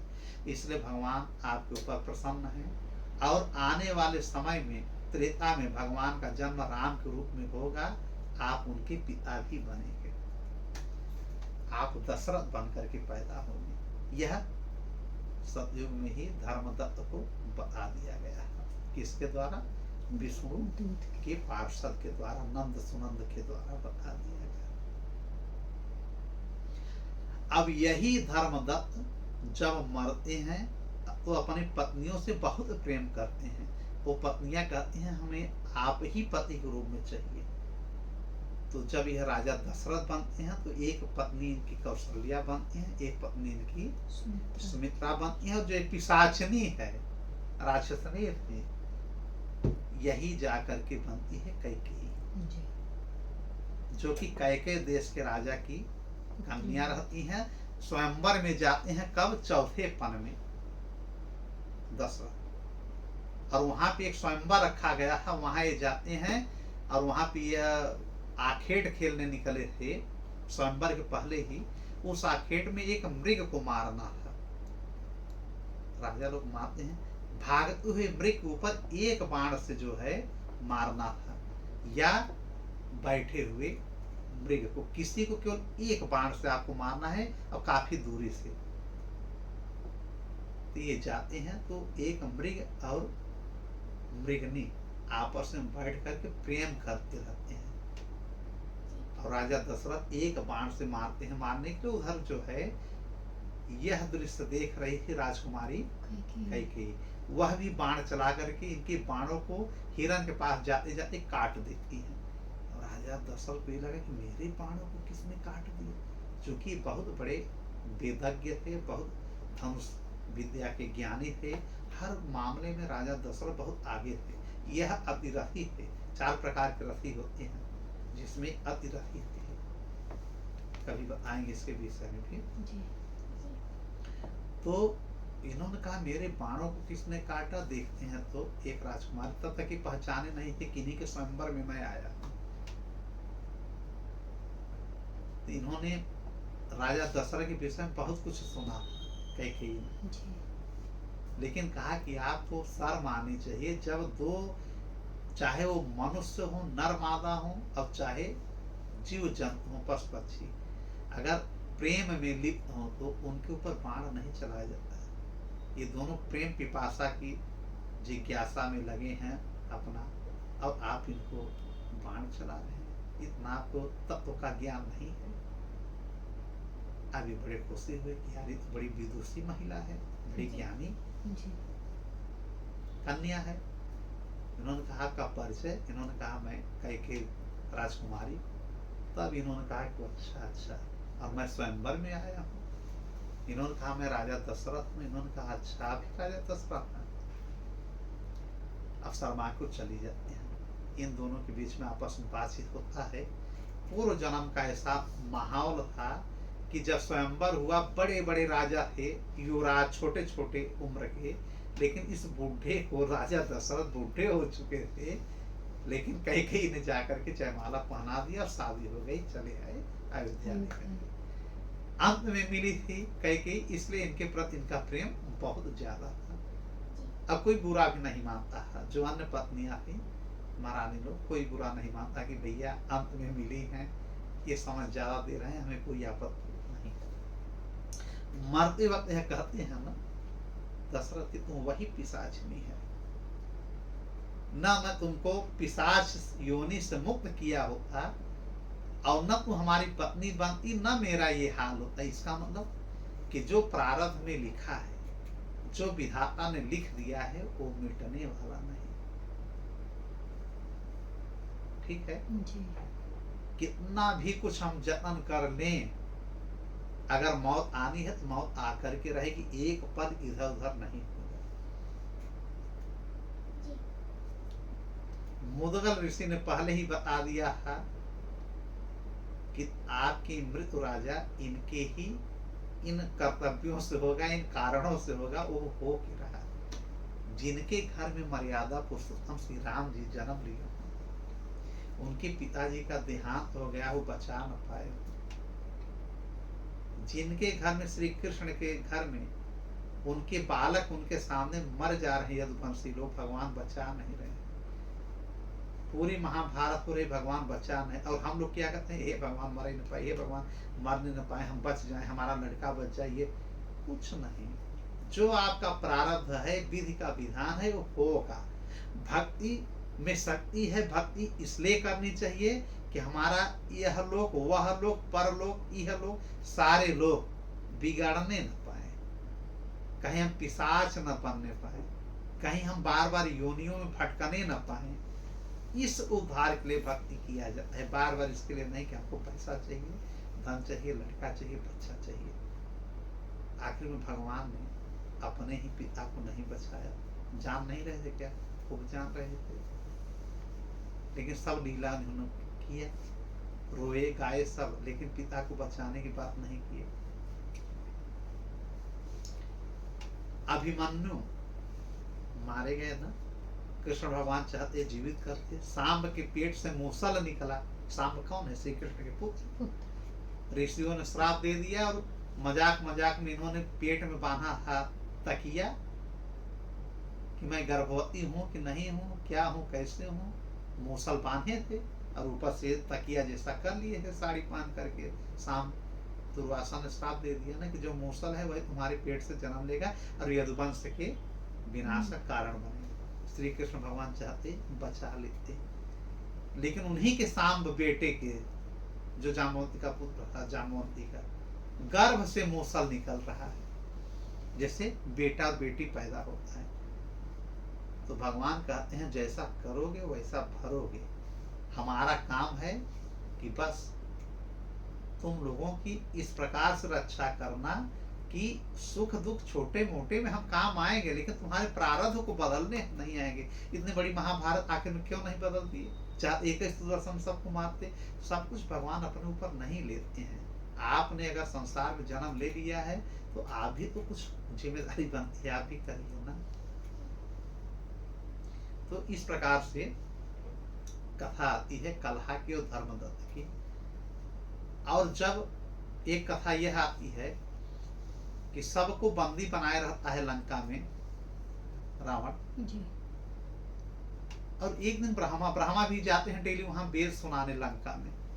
क्योंकि रावण ने कहा है कि जब मैं जागूं और उठूं तो हमारे द्वार पे आप पहले ही पहुंचे रहा करिए। क्योंकि अब वरदान दे चुके थे, अब मार भी नहीं पाएंगे। और आकर के वेद की पूरी स्तुति सुनाया करिए।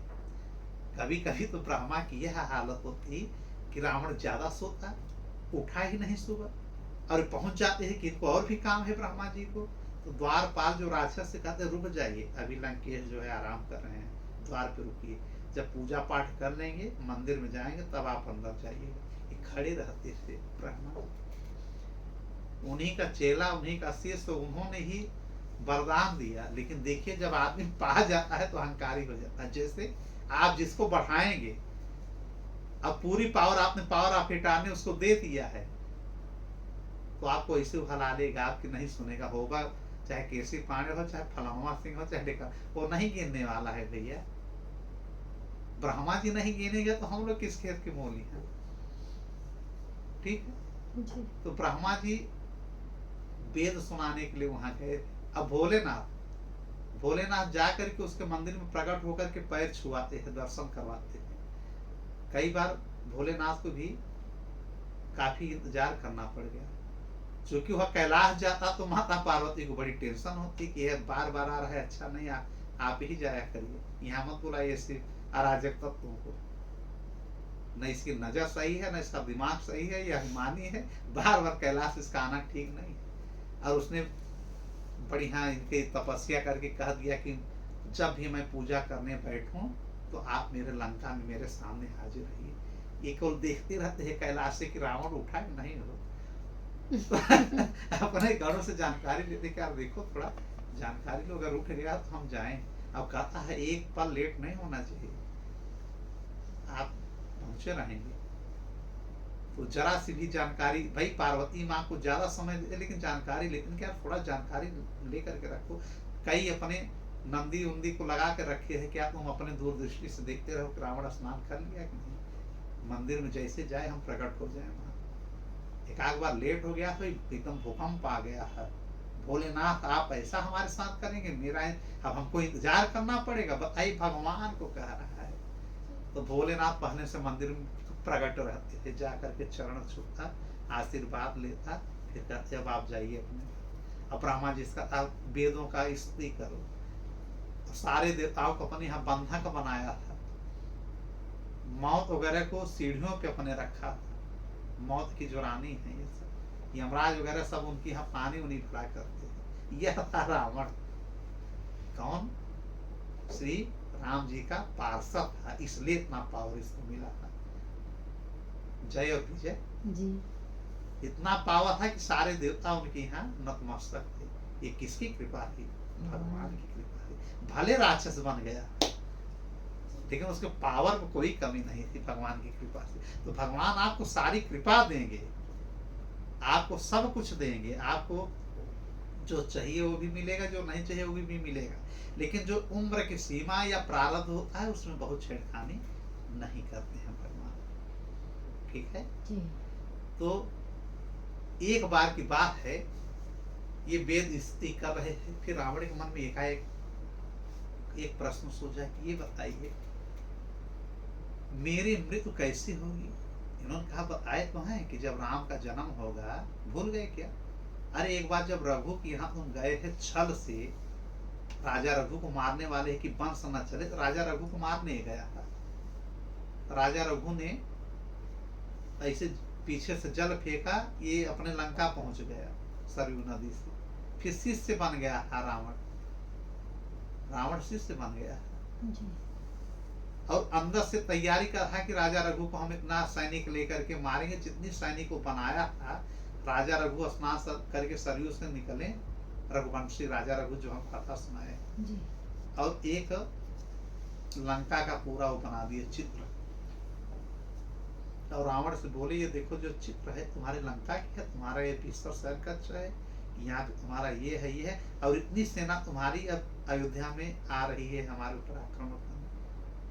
अब मोह दिख रहा है, कहने इतनी सेनाओं को हम मार दे रहे हैं, जल छिड़की उतनी सेना भस्म हो गई, उतने लंका आधा जल गया। ये जाके जानकारी लेता है पुष्पक विमान से, सोचता है इनसे लड़ना ठीक नहीं है, मैं शिष्य ही बन जाऊं, शिष्य बन करके इनसे ऐसा वरदान ले लूंगा कि भाई इनके वंश में कोई हमको मारे ना। लेकिन फिर राक्षस तो राक्षस ही, एक बार ये ध्यान मग्न हुए थे विष्णु भगवान के सरयू घाट पे, यह खुद बन जाता है राजा रघु, तो बन करके चला जाता है कि रानी के पास, कि जो सतीत्व है उसको अगर हम भंग कर देंगे तो इनकी शक्ति खत्म हो जाएगी। राजा रघु की शक्ति का कारण उनकी पत्नियां भी थी जो बड़ी सात्विक विचार की थी। और पहुंचता है तो सारे दरबार खुल जाता है, पहुंचता है सबको आशीर्वाद देते हैं जैसे राजा रघु करते हैं। लेकिन जैसे रानी उनके पास पहुंचता है, रानी का खबरदार जहाँ खड़े वहीं खड़े रहो, तुम्हारी हिम्मत कैसे पड़ी कि हमारे इस राज्य दरबार में आ गए।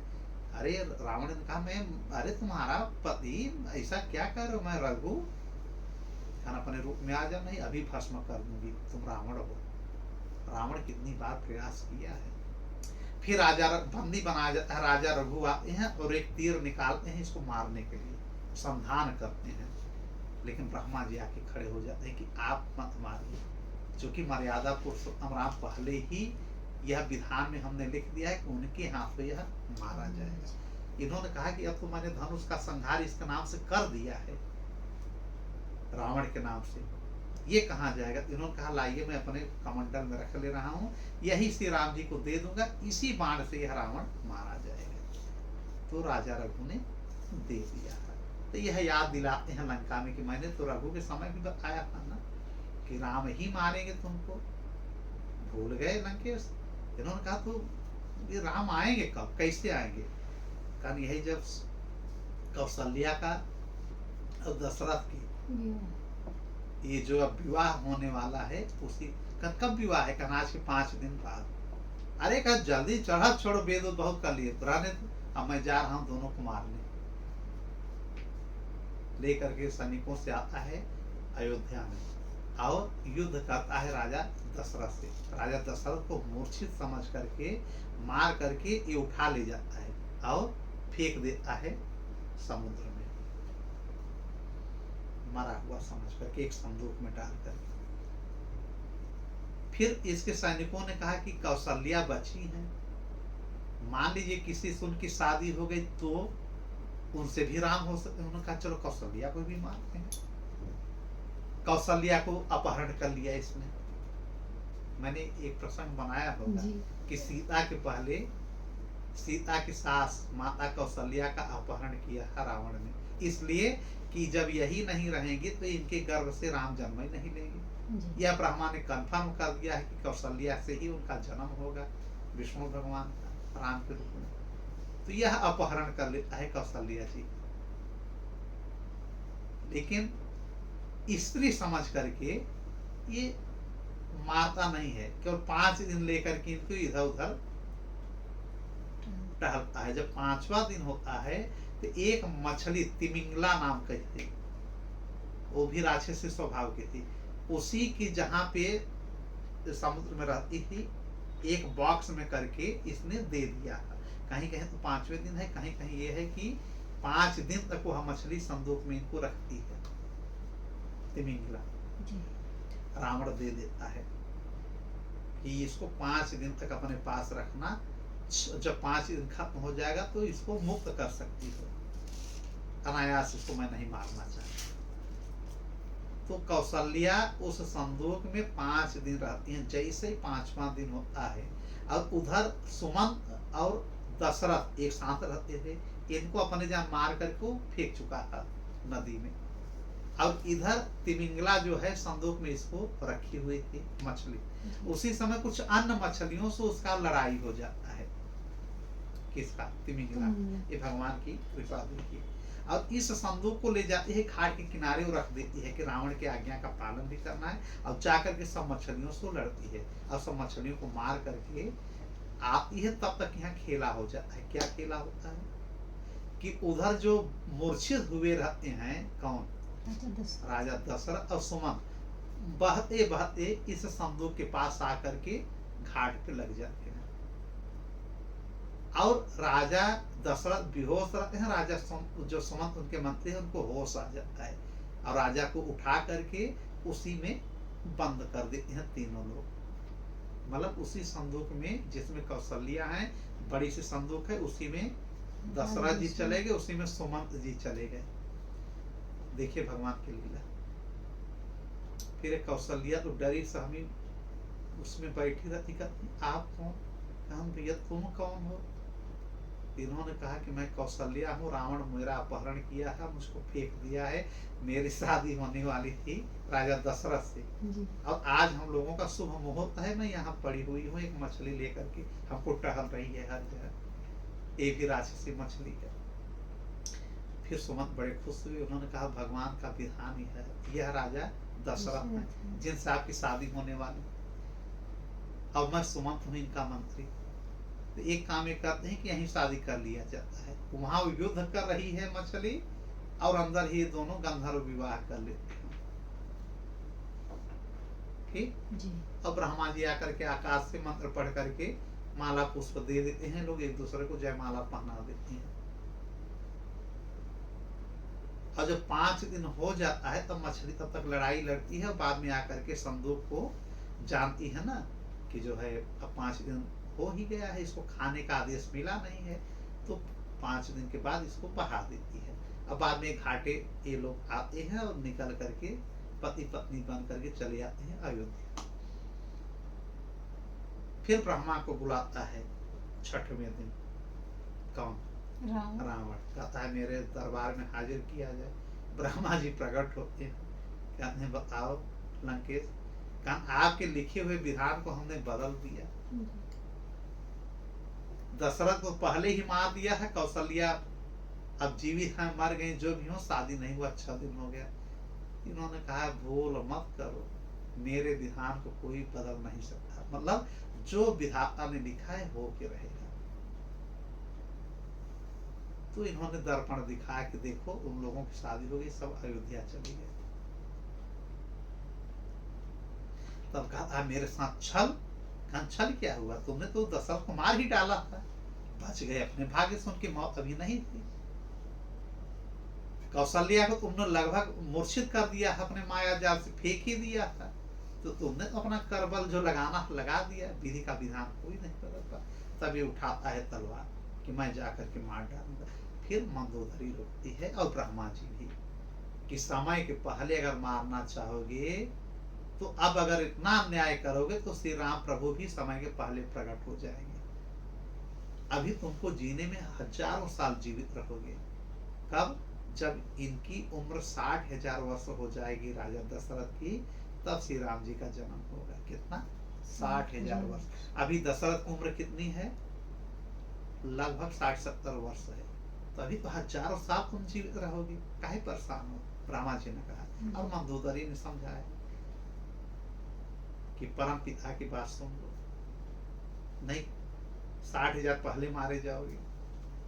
तब रावण रुक जाता है कि होनी जो है हो के रहेगी, मतलब होनी प्रबल है, भाग्य में जो लिखा है कोई रोक नहीं सकता।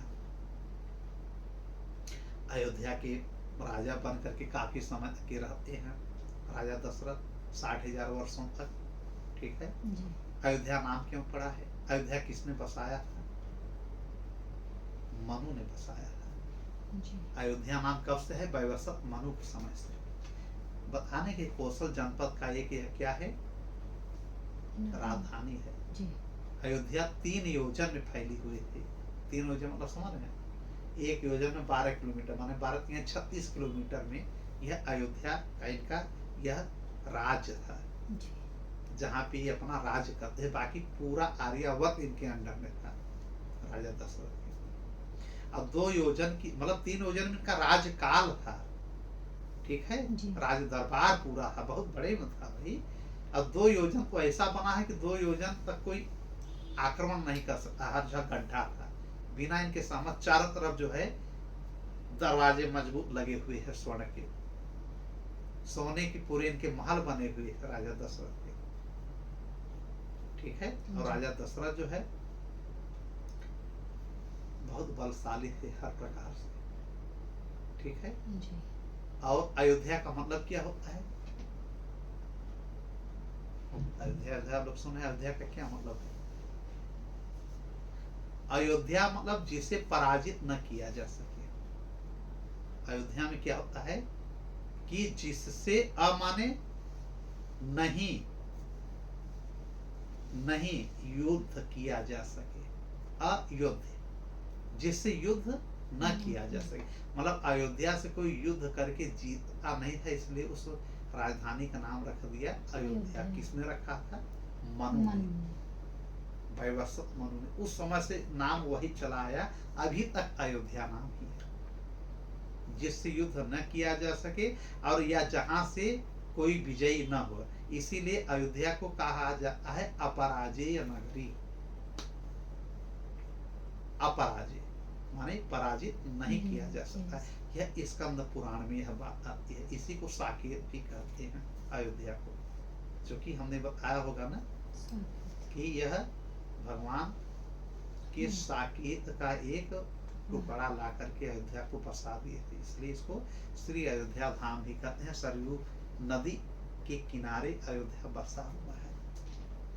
सरयू नदी क्या है? सरयू नदी क्या है? सरयू नदी को पाप मोचनी और मोक्षदायिनी नदी कहा जाता है। एक बार जो वहां पे स्नान कर ले, ये समझे कि जन्म जन्मांतर का पाप धुल जाता है। क्यों? क्योंकि वह भगवान राम न जाने कितनी बार वहां पे स्नान किए। इसकी उत्पत्ति कैसे हुई है? भगवान के आंसुओं से। यह घटना है सत्यलोक की, जहाँ पे सनकादिक ऋषि भगवान राम की कथा सुना रहे थे, भगवान विष्णु भगवान की कथा सुना रहे थे, और उस समय भगवान विष्णु का वहां पे प्राकट्य हो जाता है अपनी कथा सुन करके, अपने भक्तों के द्वारा। ये रोने लगते हैं, कितनी अच्छी कथा ये लोग हमारी सुना रहे हैं, और रोते रोते इनके आंखों से आंसू गिरते हैं, तो ब्रह्मा जी कमंडल में उस आंसुओं को रख लेते हैं,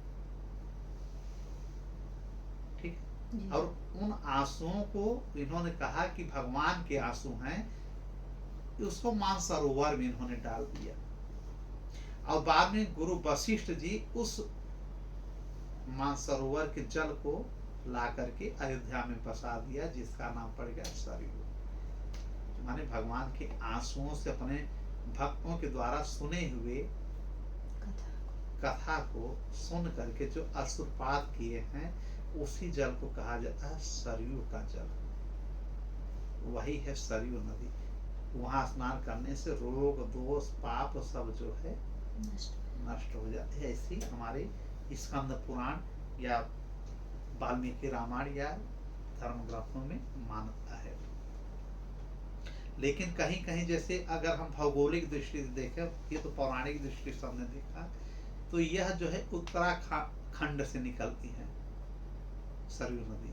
बागेश्वर एक जिला है, वहां से निकलती हैं, शारदा नदी होते हुए फिर यहाँ पे आती हैं, घाघरा नदी मिलती है यूपी में, और घाघरा नदी से फिर आ जाती हैं अयोध्या में सरयू नदी, फिर ऐसे बिहार आगे होते हुए चली जाती है। लेकिन पौराणिक की हम केवल बात कर रहे हैं कि सरयू नदी मोक्षदायिनी है, पापनाशनी है। डुबकी मात्र लगा लेने से, डुबकी आप लोगों ने लगाया है ना जी? अरे भैया, तब तो आप बहुत पुण्य पा गए हैं। अच्छा, हमारे हिंदू धर्म के 7 नगरी को अत्यंत पवित्र माना जाता है, इसको जानना चाहिए। 7 अत्यंत पवित्र पुरी कौन कौन है, जिससे मोक्षदायिनी कहा जाता है? वहां का दर्शन अगर आप कर लिए तो समझिए कि आप वो जहाँ आप जाएंगे वहाँ आपको किसी प्रकार की दिक्कत नहीं होगी, लेकिन सच्चे मन से करिए, घूमने की दृष्टि से नहीं, दर्शन करने की दृष्टि से। 7 मोक्षदायिनी पुरी है। पुरी माने नगर वाले जो राजा होते थे अपने नगर को पुरी कहते थे और अपने नाम से रख देते थे, जैसे जयपुरी। तो जो राजा जय होता है वह पुरी लगा दिया तो जयपुरी उसका नगर हो गया। पुरी माने नगर होता है। तो 7 कौन कौन है मोक्षदायिनी नगर या पुरी? पहला अयोध्या। अयोध्या का दर्शन जरूर करना चाहिए, जहाँ श्री राम जी का प्राकट्य होता है। दूसरा मथुरा। मथुरा भी मोक्षदायिनी तीर्थ है, इसको हम मोक्षदायिनी पुरी कहेंगे, तीर्थ भी समझ लीजिए। पहला अयोध्या, दूसरा मथुरा, तीसरा हरिद्वार, कहाँ पे है? उत्तराखंड में।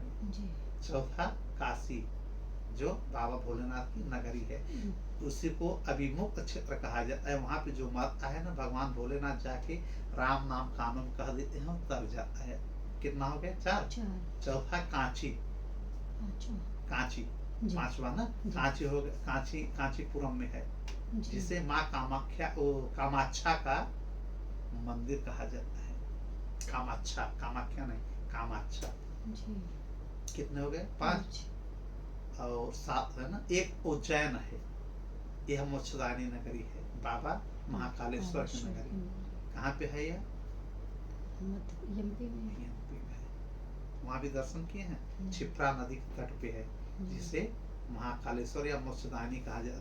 अच्छा, पुराणों में उस उज्जैन का नाम है अवंतिका।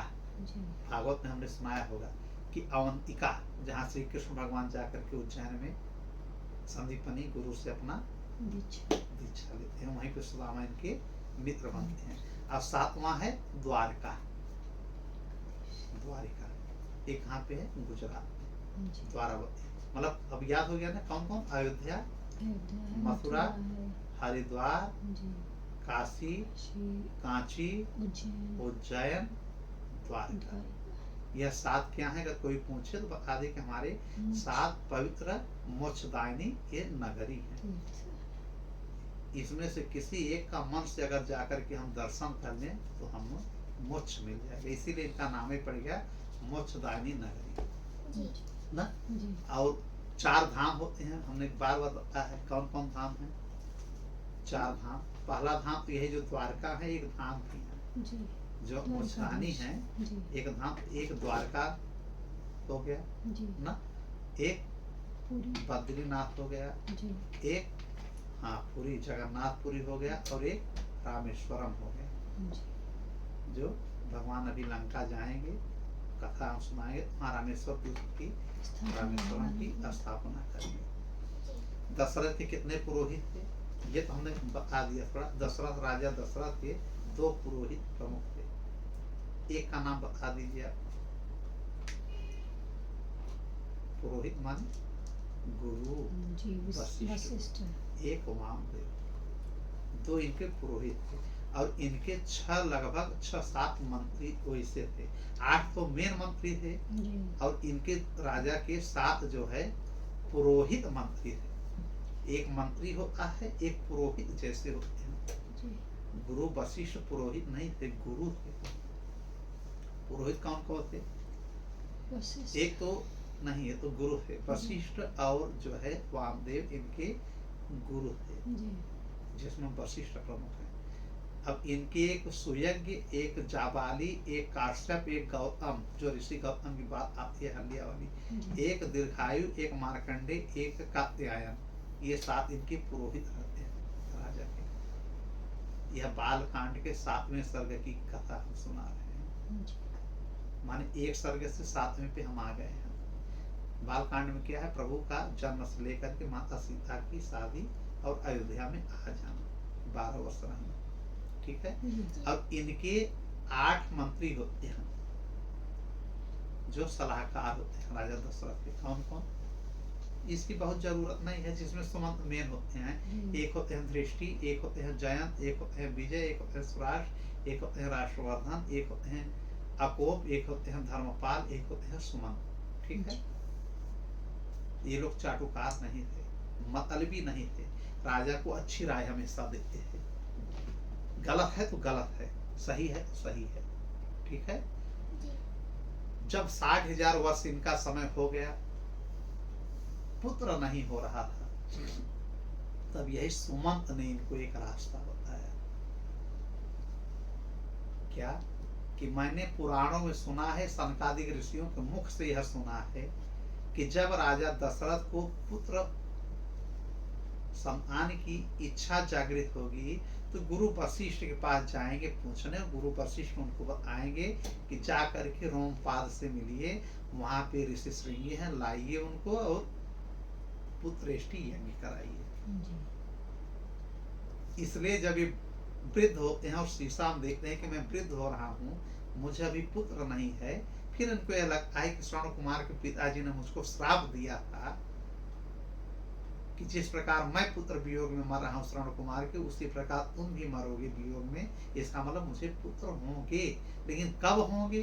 तब यह जब जिक्र करते हैं तो सुमंत बताते हैं कि यह मैंने पुराणों में सनकादिक के मुंह से सुना है, आपके 4 पुत्र होंगे, यह जटायु ने भी बताया है। तो इन्होंने कहा, जटायु भी हमको बताए हैं राजा दशरथ को कि आपके 4 पुत्र होंगे, जिसमें जो पहला पुत्र होगा वो आप हमें दे देंगे। तो राम जी को दे दिए थे दशरथ जटायु को, इसीलिए राम को पुत्र और उनको पुत्र वधु मानते थे सीता जी को, इसलिए रावण से लड़ गए थे जटायु जी।